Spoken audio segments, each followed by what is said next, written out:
안녕하세요. 헬스 브이로그입니다. 제 수조에 생물이 들어온 지 167일 23주차가 되는 날입니다. 오늘 영상의 키워드는요. 물고기 근황과 산호봉달, 조명 추가, 리코디아 제거, 아파트 정전, 물멍이 되겠습니다. 댓글창에 시간 달아두었으니까 참고하세요. 그리고 매일 먹이를 주면서 친해지게 된 카퍼밴드입니다. 카퍼밴드는 건조사료 대신 생먹이를 먹는데요. 사실 먹이를 그냥 줘도 되지만 조금 더 친해지기 위해 손으로 주다 보니 다른 물고기들도 관심을 보입니다. 물론 건조사료도 먹는 카퍼밴드도 있지만 극히 드문 개체고요. 지금처럼 생먹이 먹는 카퍼밴드도 쉽지 않은 것 같습니다.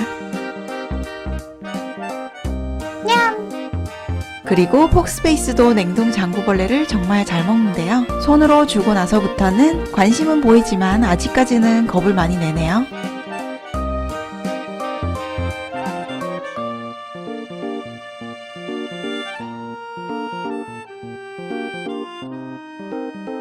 치릅.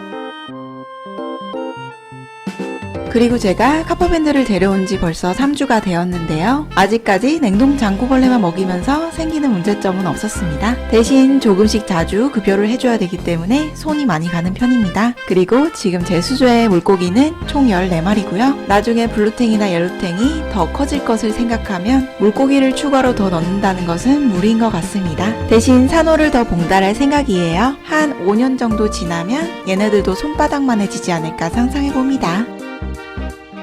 그리고 지난번 영상에서 락플래니가 출연을 많이 안 했더라고요. 카퍼밴드가 들어오고 나서부터 제가 신경을 많이 못 썼네요. Sorry. 얘는 옐로탱이라 하고요. 제가 제일 아끼는 물고기입니다. 그래서 지금부터는 락플래니 물멍을 조금 할게요. 락플래니가 모래에 있는 이끼를 먹다가 입에 저렇게 모래가 걸려있네요. 마치 긴 이끼가 목에 걸려있는 느낌이에요. 물론 나중에는 없어졌습니다. 그리고 제가 생각하는 락플래니의 매력 포인트는 등 지느러미 쪽에 있는 작은 점들입니다. 바로 이쪽에 있는 점들 보이시나요? 그리고 눈 부분에도 같은 색깔의 선들이 있는 것을 볼 수가 있습니다. 이때 영상은 락플래니의 배가 처음으로 홀쭉한 것을 봐서 한번 찍어봤습니다. 배가 홀쭉했던 이유는 제가 생먹이를 많이 주다 보니까 건조사료를 좀 줄이게 되었어요. 그러다 보니 떨어진 먹이를 먹지 못해서일 겁니다. 예이!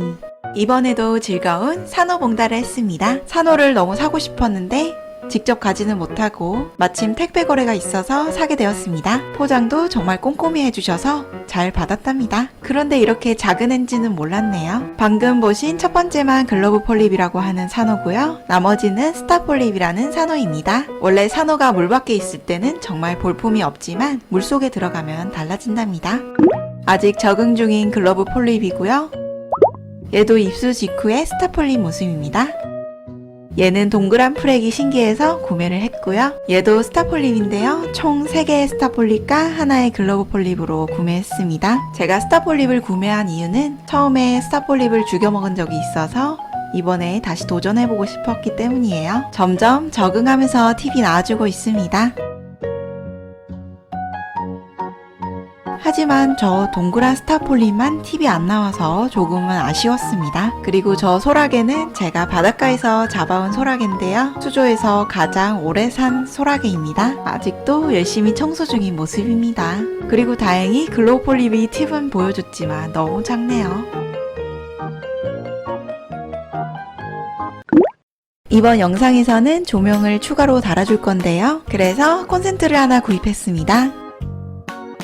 여기는 먼지 쌓여있는 제 어항 윗부분이고요. 한번 닦아줘야 되는데 아무튼 제가 K7이라는 조명을 가지고 있었는데 이번에 산호가 늘면서 추가로 해야겠다는 생각을 했습니다. 컨트롤러를 사용하는 방법은 다른 분들이 설명을 해주셨을 거니까 저는 생략을 하고요. 2개의 전선을 더 꼽아야 되기 때문에 어쩔 수 없이 콘센트를 추가로 산 거고요. 이렇게 꼽아 주었습니다. 사실 정말 안 쓸 줄 알았는데 결국에는 쓰게 되네요.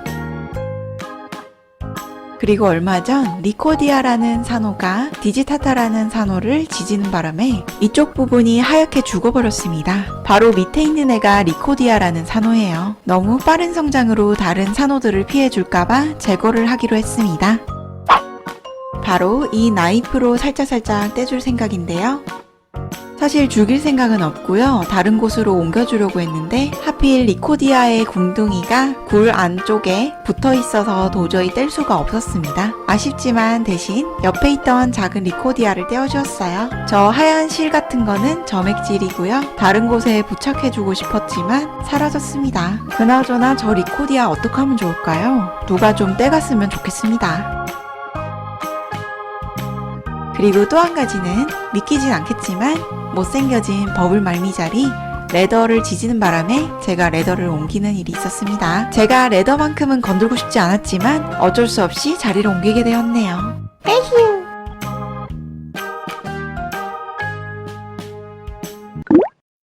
그리고 이때는 폭풍이 오기 전에 정전이 된 모습입니다. 갑자기 정전도 됐지만 처음 겪는 일이라 굉장히 당황했습니다. 시간도 밤 11시였어요.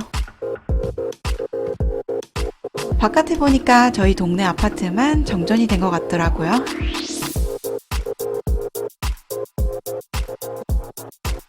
그래서 아이스팩을 넣으려고 막 준비하는 도중에 15분 만에 정전이 돌아왔답니다.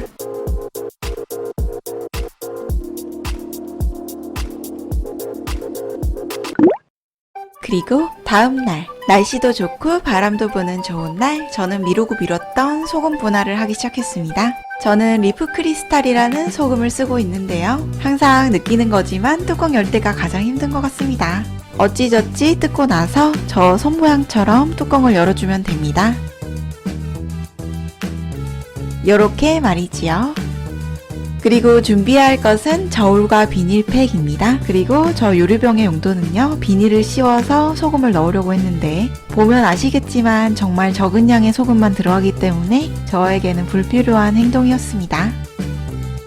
뭐 아무튼 이렇게 비닐을 씌우고 나서 저울에 0으로 맞춰주는데요. Nope. Nope. Nope. Nope. Nope. Nope. Nope. Nope. 좀 바보 같지만 0으로 맞춰놨습니다. 그리고 소금을 나눠 놓아야 하는 이유는 금방 굳기 때문인데요. 소금이 굳게 되면 물에 잘 풀어지지 않을 뿐더러 소금의 성분도 달라지기 때문이죠. 아무튼 저는 소금을 500g씩 나눠 놓기로 했습니다.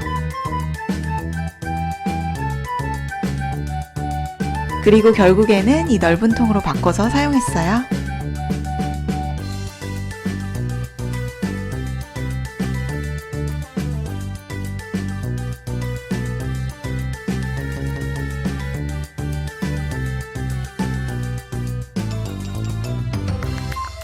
이렇게 하는데 40분 정도 걸린 것 같고요. 이렇게 해놔야 나중에 환수할 때 굉장히 편리하답니다. 빈 통에다가 비닐을 씌우고 소금을 담은 뒤 묶어주면 끝납니다. 못 담은 소금들은 어쩔 수 없이 다른 통에 넣어놨습니다. 그리고 이 소금은 우리가 먹는 소금과는 다르기 때문에 공기와 접촉하게 되면 이렇게 물기가 생겨서 굳게 된답니다.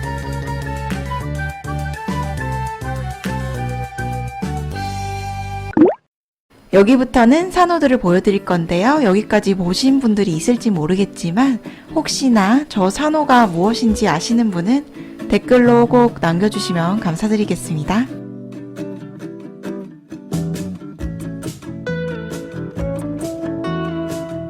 그리고 지금부터는 같이 물멍을 하시죠.